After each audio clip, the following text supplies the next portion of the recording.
2024-25 অর্থ বছরের বাজেট পেশ হবে 6 জুন। আকার হতে পারে প্রায় 8 লাখ কোটি টাকা। রাজস্ব লক্ষ্যমাত্রা প্রায় 5.5 লাখ কোটি।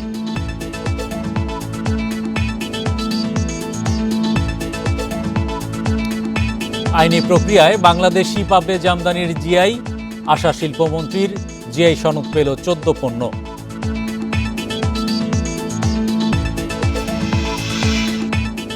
দর কমার সীমা 3% কার্যকরের পরও পুঁজিবাজারে বড় দরপতন। দেশের 2 শেয়ার বাজারেই কমেছে সূচক ও লেনদেন।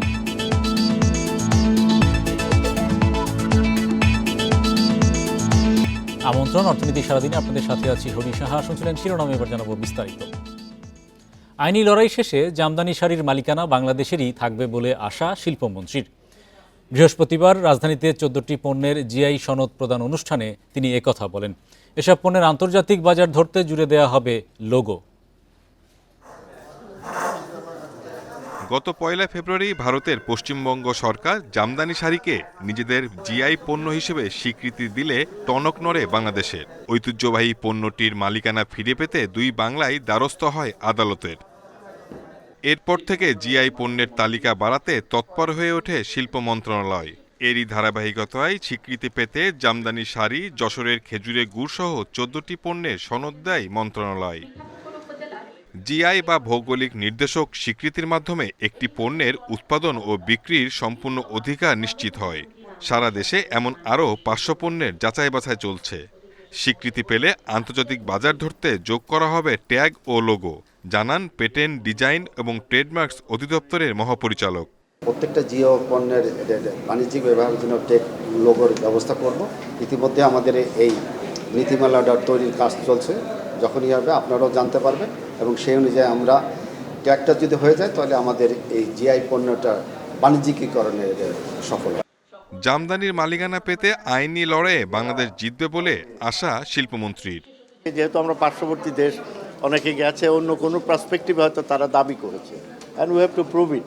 স্বাভাবিকভাবে করতেই পারে একজন, এবং সেটাকে আমরা নিশ্চয়ই আমাদের দাবি সঠিক এবং আমরা অবশ্যই আশা করি টাঙ্গাইলের যে শাড়ি যে এটা আমাদেরই থাকবে বাংলাদেশে। এখন পর্যন্ত বাংলাদেশের জিআই স্বীকৃতি পাওয়া পণ্য 31টি। আন্তর্জাতিক বাজার পেতে বিভিন্ন দেশে বাংলাদেশের দূতাবাসগুলোকে সক্রিয় ভূমিকা রাখার আহ্বান সরকারের। Shahid Ahmed, independent news, Dhaka. 2024-25 অর্থ বছরের বাজেট প্রস্তাব সংসদে উঠবে 6 জুন। আগামী অর্থ বছরের জন্য 7,97,000 কোটি টাকা ব্যয়ের বিপরীতে 5,46,000 কোটি টাকা রাজস্ব আয়ের লক্ষ্য নির্ধারণ করেছে অর্থ মন্ত্রণালয়। মূল্যস্ফীতি নিয়ন্ত্রণে এবারের বাজেটের আকার বাড়ছে মাত্র 4.73%। মূল্যস্ফীতির পারদ এখনও চড়া। ডলারের তেজ কিছুটা কমলেও সংকট কাটেনি। বেড়েই চলেছে ব্যাংক ঋণের সুদহার। সরকারি বেসরকারি 2 বিনিয়োগের গতি মন্থর। রাজস্ব আয়, রেমিট্যান্স, রপ্তানি বাড়লেও তা অর্থনীতি ঘুরে দাঁড়ানোর জন্য যথেষ্ট নয়। এমন পরিস্থিতিতে জুনে আসছে আরেকটি বাজেট। অর্থনীতির গতি প্রকৃতি ও চ্যালেঞ্জ বিবেচনায় তাই আগামী বাজেট খুব বড় করার পক্ষে নন অর্থমন্ত্রী। কর্মকর্তারা জানান 7,97,000 কোটি টাকা খরচের বিপরীতে 5,46,000 কোটি টাকা আয়ের লক্ষ্য ধরা হয়েছে। 2.5 লাখ কোটি টাকা ঘাটতির 95,000 কোটি টাকা পূরণ হবে বিদেশি ঋণে, বাকিটা অভ্যন্তরীণ ঋণ। মূল্যস্ফীতির লক্ষ্য ধরা হয়েছে 6.5%, আর জিডিপি 6.25%। ইনফ্লেশন কমাতে হবে, ইন্টারেস্ট রেটটাকে সহনীয় রাখতে হবে, আমাকে এক্সচেঞ্জ রেটকে স্টেবল করতে হবে, আমাকে ব্যাংকিং খাতে কিছু টাকা তো প্রাইভেট সেক্টরের জন্য রাখতে হবে। তো এই সবগুলোকে ব্যালেন্স করা সম্ভব হবে দুটোভাবে। একটা হচ্ছে রাজস্বকে বাড়িয়ে, আর হচ্ছে এক্সপেন্ডিচারকে কন্ট্রোলে রেখে। প্রায় 8 লাখ কোটি টাকার আসছে বাজেটে বার্ষিক উন্নয়ন কর্মসূচি এডিপিতে বরাদ্দ থাকবে মাত্র 2,65,000 কোটি টাকা, যা চলতি অর্থ বছরের বরাদ্দের চেয়ে মাত্র 2,000 কোটি টাকা বেশি। রাজস্ব আয়ে এনবিআর এর লক্ষ্য ধরা হয়েছে 4,76,000 কোটি টাকা, যা চলতি অর্থ বছরের চেয়ে 46,000 কোটি টাকা বেশি। এমন কোনো অযৌক্তিক লক্ষ্যমাত্রা কখনোই দিবেন না যেখানে আপনার কর্মকর্তারা ব্যবসায়ীদেরকে আবার হেনস্থা করা শুরু করে। যখনই হেনস্থা করা শুরু করে আমাদের কস্ট অফ বিজনেস কিন্তু বেড়ে যায়, এবং আমাদের কস্ট অফ বিজনেস যখন বেড়ে যায় সেটা ডাইরেক্ট কনজিউমারের উপরে আঘাত পড়ে। এই মুহূর্তে আমি মনে করি যে কনজিউমারদের উপরে আঘাত পড়বে, ব্যবসায়ীরা এমন কোনো কাজ করবে সেটা কিন্তু এই মুহূর্তে হারাম। সাধারণত প্রতি বছর বাজেটের আকার বাড়ে 10 থেকে 12%। এবার বাড়ছে 5%-এরও কম। আর বাজেট ঘাটতি 4%-এর নিচে রাখতে চায় অর্থ মন্ত্রণালয়। বছরের প্রস্তাবিত budget. Ruhul Amin, independent news, Dhaka. চলতি অর্থবছরের 9 মাসে বার্ষিক উন্নয়ন কর্মসূচি এডিপি বাস্তবায়ন হয়েছে মাত্র 42.30%। গত জুলাই থেকে মার্চ মাস পর্যন্ত এডিপিতে খরচ হয়েছে 1,07,612 কোটি টাকা। পরিকল্পনা মন্ত্রণালয়ের বাস্তবায়ন পরিবীক্ষণ ও মূল্যায়ন বিভাগ আইএমইডি প্রকাশিত হালনাগাদ প্রতিবেদনে এ তথ্য উঠে এসেছে। গত অর্থবছরের একই সময়ে এডিপির 41.65% বাস্তবায়ন হয়। সে হিসেবে কিছুটা বেড়েছে বাস্তবায়নের গতি। অর্থবছরের 9 মাসেও বরাদ্দের 20%-এর কম খরচ হয়েছে নৌ পরিবহন, জনপ্রশাসন, যুব ক্রীড়া, ডাক ও টেলিযোগাযোগ সহ 11 মন্ত্রণালয় ও বিভাগে। চলতি অর্থবছর 1,647 প্রকল্পের জন্য মূল এডিপিতে বরাদ্দ রাখা হয় 2,74,674 কোটি টাকা। তবে সংশোধিত এডিপিতে খরচ প্রাক্কলন করা হয় 2,54,391 কোটি টাকা।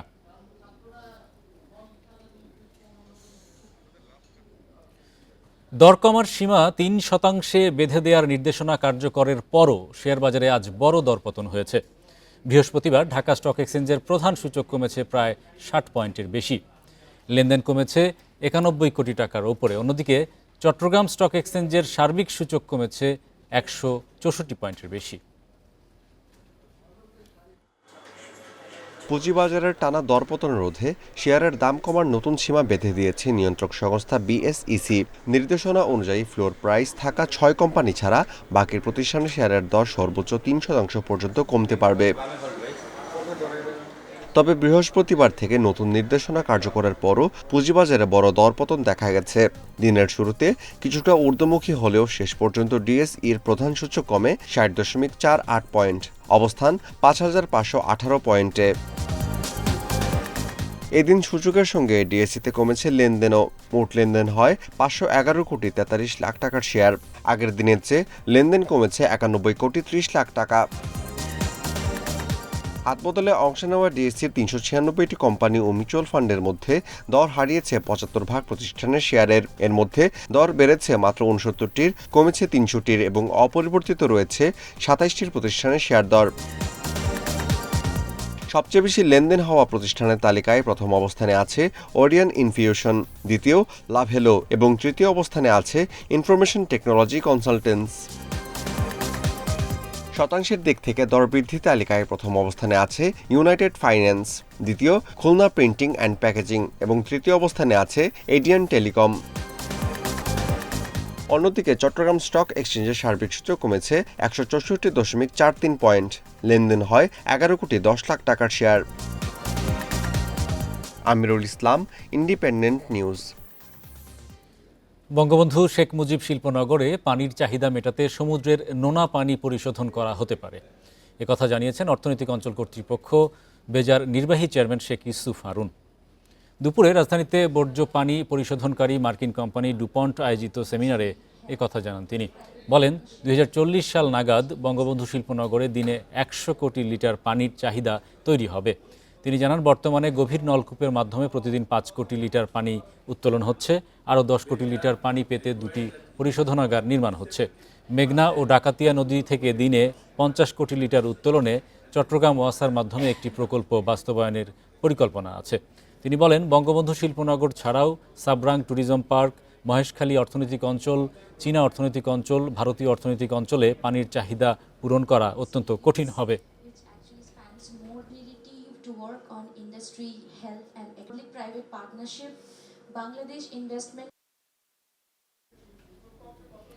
ব্যাংককে শেখ হাসিনা শ্রেথা থাবিসিন শীর্ষ বৈঠকের মূল ভাগে থাকছে আসিয়ান প্রসঙ্গ। জোটভুক্তির প্রথম পর্বে অক্টোবরের সম্মেলনের আগেই সেক্টরাল ডায়ালগ পার্টনারশিপ পেতে চায় ঢাকা। এছাড়া থাইল্যান্ডের সঙ্গে কোস্টাল শিপিং চালুসহ কানেক্টিভিটি বাড়ানোর বিষয়ও থাকছে শুক্রবারের আলোচনায়। দক্ষিণ ও পূর্ব এশিয়ার দেশগুলোর সঙ্গে বাণিজ্য বিনিয়োগের পাশাপাশি যোগাযোগ আরও সম্প্রসারিত করতে চাইছে ঢাকা। সে হিসেবেই চাইছে 10 দেশের আঞ্চলিক অর্থনৈতিক জোট আসিয়ানের সদস্য হতে। অক্টোবরে 44তম সম্মেলনের আগেই সেক্টর ডায়ালগ পার্টনারশিপ পেতে কাজ করছে মন্ত্রণালয়। ব্যাংককে শুক্রবার আসিয়ানের প্রতিষ্ঠা সদস্য থাইল্যান্ডের প্রধানমন্ত্রী শ্রেথা থাভিসিনের সঙ্গে বৈঠকে বসছেন প্রধানমন্ত্রী শেখ হাসিনা। এতে দুই দেশের স্বার্থ সংশ্লিষ্ট বিষয় ছাড়াও গুরুত্ব পাবে জোটভুক্তির প্রসঙ্গ। আমাদের মাননীয় প্রধানমন্ত্রী আমাদের প্রধানমন্ত্রীকে বলবেন, বা থাইরা কিন্তু আমাদেরকে ইতিপূর্বে বলেছে যে তারা শুধু থাইল্যান্ড না, সবগুলো দেশে যখন আমরা ইন্ডিভিজুয়ালি আলাপ করি সবাই এটার পক্ষেই আছে, কিন্তু এই প্রক্রিয়াটা একটু দেরি হচ্ছে আমাদের মনে হয়। তো আমরা এবার আবার বলবো, আসিয়ানের সঙ্গে ঘনিষ্ঠতা বাড়লে ভূ রাজনীতির পাশাপাশি বাণিজ্য, বিনিয়োগ, প্রতিরক্ষা ও যোগাযোগ সহ নানা ক্ষেত্রে জোটভুক্ত দেশগুলোর সঙ্গে দ্বিপাক্ষিক সম্পর্ক উন্নয়নে বহুমাত্রিকতা পাবে বাংলাদেশ। এক্ষেত্রে বিশেষ ভূমিকা রাখতে পারে থাইল্যান্ড। Connectivity is productivity. আমি যদি আসিয়ানের মতো একটা বড় ব্লকে, ইকোনমিক ব্লক, আমার ডাবল ট্যাক্সেশন থাকবে না, এই আসিয়ান একটাই থাকবে, তখন কিন্তু এই ইনভেস্টমেন্ট বলেন আর ট্রেডের বলেন সুযোগ অনেক অনেক বৃদ্ধি হওয়ার সম্ভাবনা আছে। Myanmar, Indonesia, Vietnam, Brunei, Singapore, Thailand, Philippines, Cambodia ও লাওস সহ এ জোটের অন্যতম সদস্য মিয়ানমার।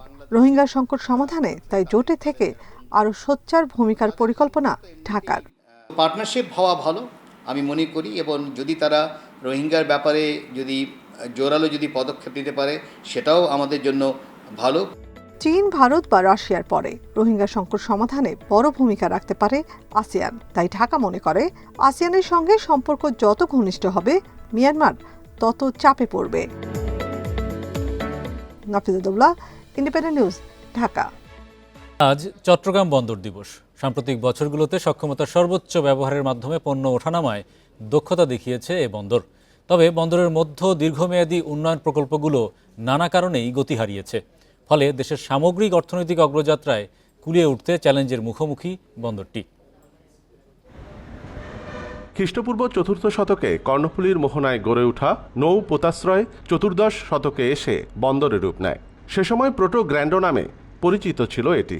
তবে বর্তমান কাঠামোয় বন্দরের আনুষ্ঠানিক যাত্রা শুরু হয় 1888 সালের 25 এপ্রিল পোর্ট কমিশনারেট অ্যাক্ট পাশের মধ্য দিয়ে। কন্টেইনার বন্দর হিসেবে চট্টগ্রামের যাত্রা শুরু হয় 1978 সালে। মাত্র 6 একক কন্টেইনার হ্যান্ডলিংয়ের মধ্য দিয়ে শুরু করে বন্দর গেল বছর 30,50,000 একক কন্টেইনার হ্যান্ডলিং করেছে। পাশাপাশি খোলা পণ্য হ্যান্ডলিং করেছে প্রায় 12 কোটি টন। সম্প্রতি বন্দরে প্রথমবারের মতো টার্মিনাল পরিচালনায় যুক্ত হয়েছে বিদেশি প্রতিষ্ঠান। মাতার বাড়িতে গভীর সমুদ্র বন্দরের ভিত্তিপ্রস্তর স্থাপন করা হয়েছে।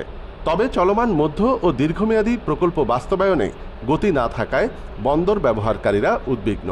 এখন আমরা পিসিটি পাচ্ছি, সামনে আমরা বে টার্মিনাল পাচ্ছি, মাথাবাড়ি ডিপ সি পোর্ট, এগুলো সব কম্বাইন্ড এফোর্ট হলে চট্টগ্রাম এবং বাংলাদেশ একটি ট্রেড অ্যান্ড ইনভেস্টমেন্ট হাবে পরিণত হওয়ার বিশাল একটি সম্ভাবনা রয়ে যাচ্ছে। পৃথিবীতে যে বন্দরগুলো হচ্ছে তারা কিন্তু আধুনিক বন্দর তৈরি করছে, কারণ এখন জাহাজের যে অবকাঠামো সেই অবকাঠামো জাহাজের পরিবর্তন হয়ে যাচ্ছে।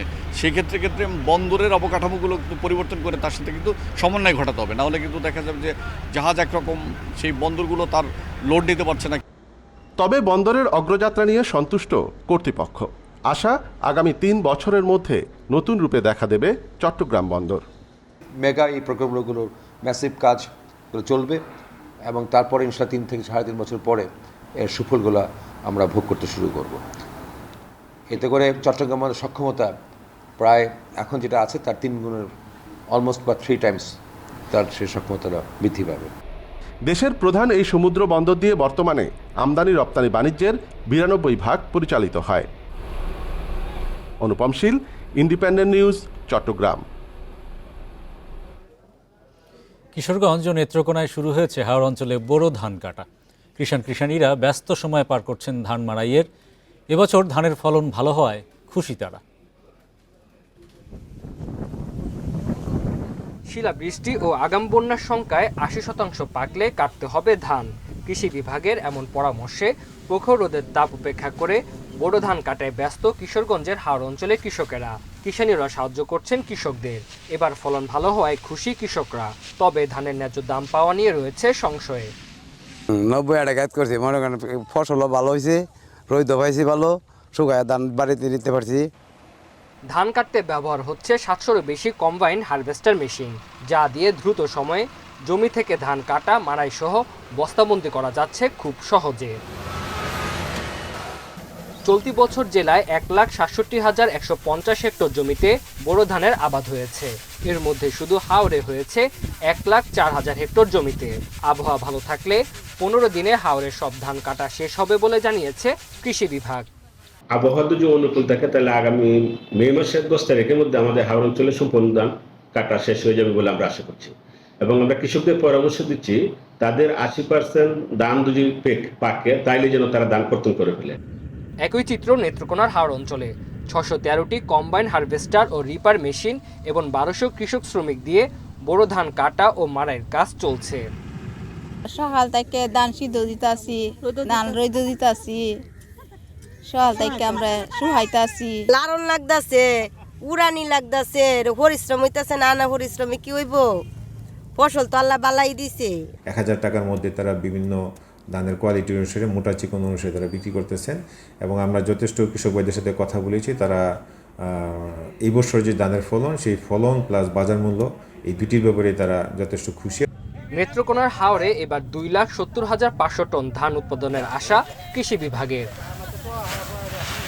Tanzil Hasnat, independent news. এই ছিল আজকের অর্থনীতি সারাদিনে। ইন্ডিপেন্ডেন্ট টেলিভিশনের সব খবর জানতে চোখ রাখুন ফেসবুক, ইউটিউব এবং এক্সে। আমন্ত্রণ আমাদের পরের আয়োজনে।